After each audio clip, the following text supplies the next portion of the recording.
Hello friends देखंतु notice आसी आपनकर जीडीएस पाई ग्रामीण डाक सेवक जोटा तार तो तीन प्रकार पोस्ट रहे। गोटे हूँ आपनकर कौन बीपीएम ब्रांच पोस्ट मास्टर आ गोटे ABPM assistant branch post master आ गोटे डाक सेवक तीन प्रकार है। तो जो पोस्ट आसी से विषय में आलोचना करिबा। टोटाल आसी हमर ओडिशा पाई 1101 पोस्ट अच्छी। तो से विषय में बर्तमान आलोचना करिबा। तर ऑनलाइन अप्लाई केबे स्टार्ट होची ना 10/2 माने 10 फेब्रुआरी रु 3 मार्च पर्यंत है। यहाँ कम ऑनलाइन अप्लाई करेंगे। जदि अप्लाई समय कौन सी भूल कर देइचंदी फॉर्म रे एडिटिंग मध्य करें। एडिटिंगटा केबे हबो ना 6 मार्च रु 8 मार्च जदि भूल करिसेंती अप्लाई बेले ताको आपण एडिटिंग बा करेक्शन करि परिबे। ठीक अछि। अच्छा ये जो आसी जो पोस्ट जीडीएस विषय रे क्वालिफिकेशन जदि कथा कहिबा केवल 10th पास केवल 10th पास है। आ सिलेक्शन हम मार्क बेसिस सिलेक्शन हम।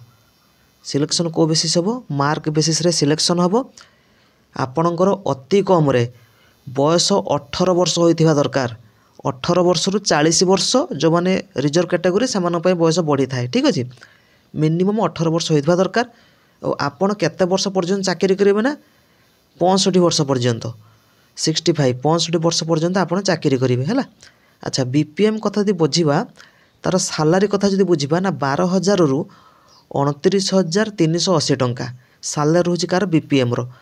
एबीपीएम डाक सेवक 10,000 रु 24,470 पर्यटन रोचे है। आ प्रति वर्ष आपणकर 3% इंक्रीमेंट हम सालारीटा। ठीक अच्छे। एज कथा जो बुझा मिनिमम आपणकर 18 वर्ष होता दरकार मैक्सिमम 40 वर्ष होता दरकार। किंतु जो माने आमर एससी एसटी मानकर 5 वर्ष रिलैक्सेशन माने से 18 रु 45 वर्ष। ठीक अच्छे। आ जो माने ओबीसी से रोचे केते 3 वर्ष रिलैक्सेशन माने 18 रु 43 वर्ष पर्यंत होते से एप्लाय करें है। तापर लक्ष्य करेंगे एजुकेशनल क्वालिफिकेशन कौन ना 10th केवल 10th है। मार्क बेसी सिलेक्शन हम 10th में जो अधिका मार्क रखी से ही सिलेक्शनटा पाते यहाँ आप जानते है कारण बहुत मार्क ही जाए नुहे कि। अच्छा ता सहित आउ कौन आप साइकिलिंग करता दरकार कंप्यूटर नॉलेज थी दरकार एगुड़ाक कथा सब रोचे है। तापर रोचे पुणी कौन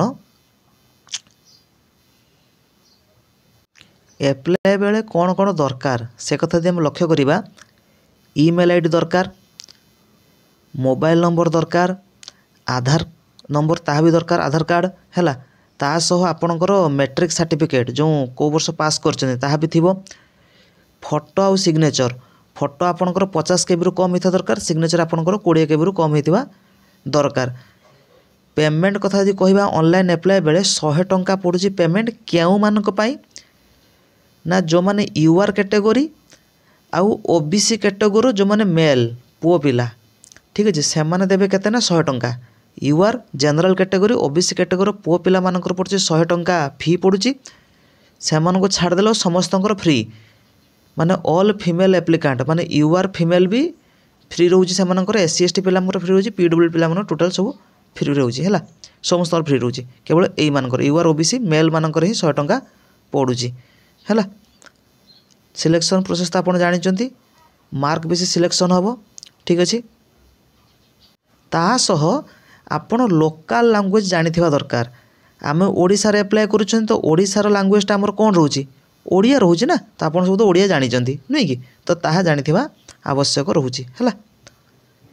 तो वर्तमान देखिबा हमर जो सर्वमोट पोस्ट टोटाल पोस्ट रहउची हमर केते ना 21,413 टोटाल पोस्ट रहउची केते 21,413 किंतु आमे तो ओडिसा रे अप्लाई करिबा ना नुई कि तो ओडिशा पाई रोचे आमर पोस्ट केते ये देखो ओडिशा पाई पोस्ट रोचे आमर केते ना 1101 केते रोची 1101 तो यहाँ को आपण अप्लाई करेंगे। किंतु जो मानकर निजस्व मतामत दिया जीवो जो मानकर 10th रे मार्क बहुत मार्क जो मानकर अछि से माने अप्लाई करंतु कारण मार्क बेसिस सिलेक्शन माने जो अधिक मार्क रखिथिबे सही माने सिलेक्ट हेबे ना नुई कि।